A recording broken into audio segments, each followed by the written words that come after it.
The X1 Yoga 4th Gen here with us today. Really stunning laptop. This particular one has a 4K display, so HDR display with the DolbyVision. Really nice. We'll get to that in a moment. Okay. Firstly, the chassis has changed a little bit, so the size has compressed quite a bit compared to the last generation. We'll probably do a comparison with the 3rd gen in the future, but for now it's quite a lot smaller than the last gen, and you can see the color has changed from the usual black ThinkPad color onto iron gray color.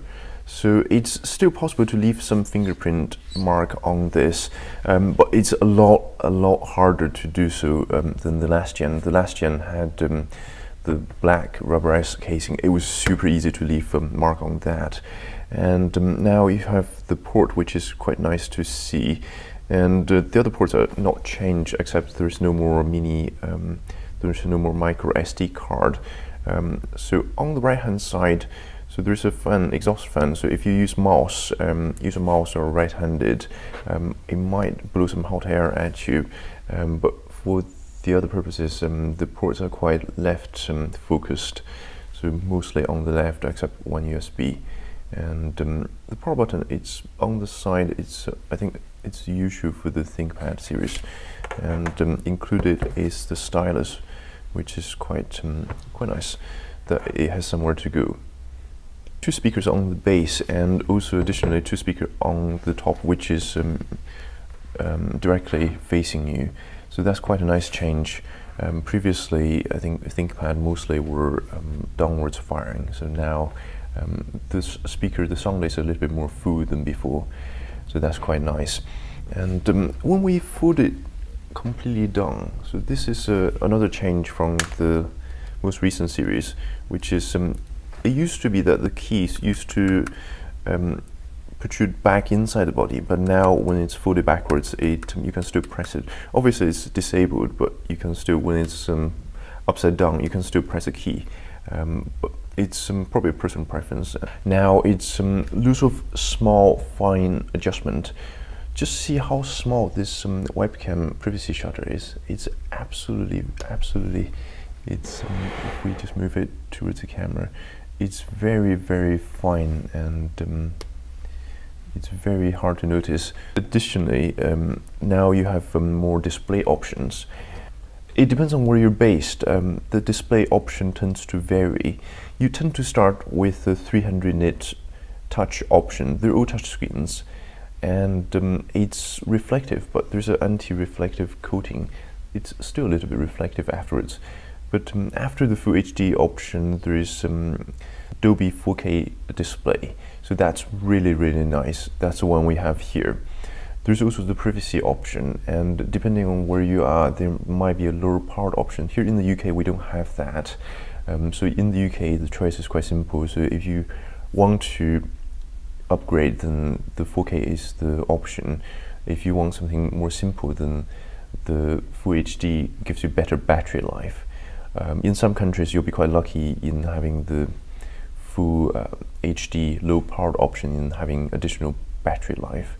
To give you a sense how it compares size-wise, we've got a 7th gen Carbon here.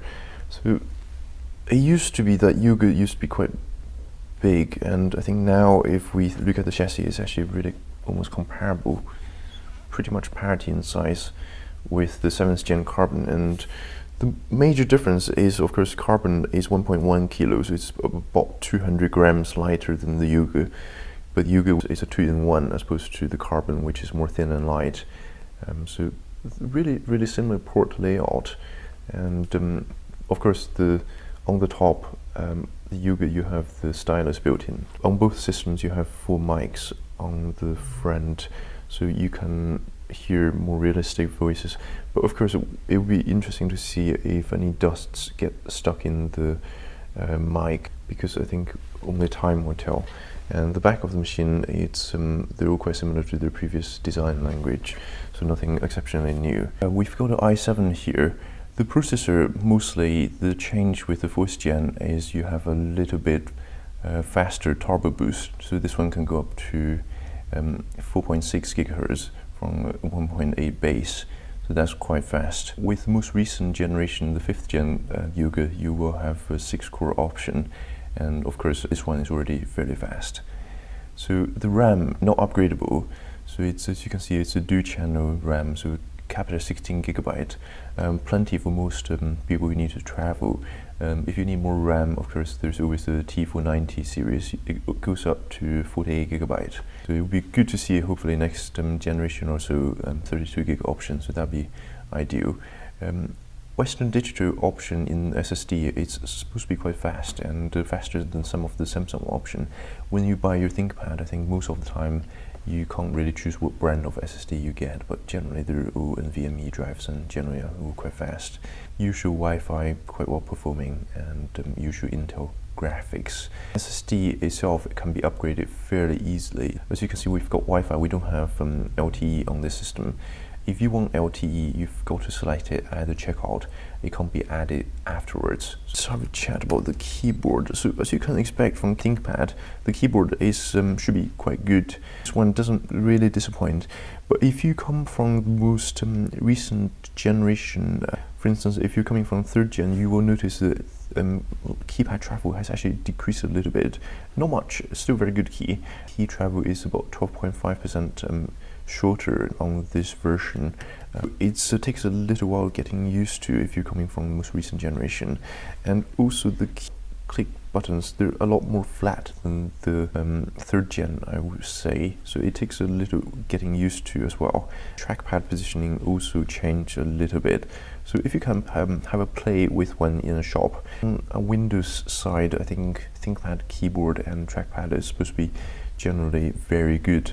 On your right, we have the DolbyVision display, a little bit brighter, and the color is it feels a little bit warmer if we look at the texture.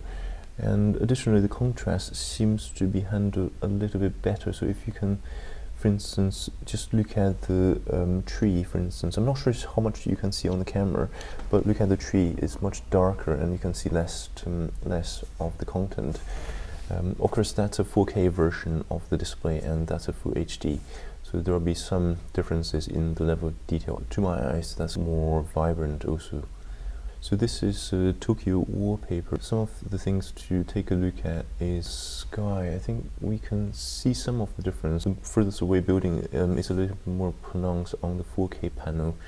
Look at the signage, just how much more vibrant and how much it stands out. And additionally, this sign as well, it just really pops out at you, so it's really quite nice for photo work. And additionally, just one red wallpaper, so if you can see the red on the DolbyVision screen, it's quite a lot more vibrant. So overall, if you can get the DolbyVision display, or if you do photo-based work, then it's a really, really good panel. So great. With Lenovo's Yoga line, each generation it gets a little bit better. This generation is probably no exception. Better display, much better speaker. Overall, the chassis is more compact in this generation. There's some small trade-offs. For instance, the keyboard takes a little getting used to, but I think pretty soon you'll get used to it. Trackpad as well, and the click buttons. But I think each generation there's some small trade-offs. So for instance, also in this generation, you no longer have the micro SD card. It's probably down to personal preference. Some people might really prefer the last gen's more rubberized feel, whereas this one distinctly feels more metallic, and in the winter the edge would feel a little bit cold. So it's as if it's absorbing some of the HP Spectre design language, which is predominantly more metal focused. The Dell Latitude 7400 2-in-1 has a much bigger battery than this, also a smaller bezel as well, so that's more compact build. The HP equivalent of this, the EliteBook X360, it's a decent build, a slightly bigger battery, but to be honest, if you in your region, if you can get the low power display, then this is a really good machine. It has a rapid charge just in case you need that. And that's probably all we have time for. Whichever display option you go for, it would have some impact on the battery life. So take a look on the notebook check review or something similar to get a sense. Any question, just drop it down in the comments. And if you could subscribe, that'd be really appreciated. Thank you.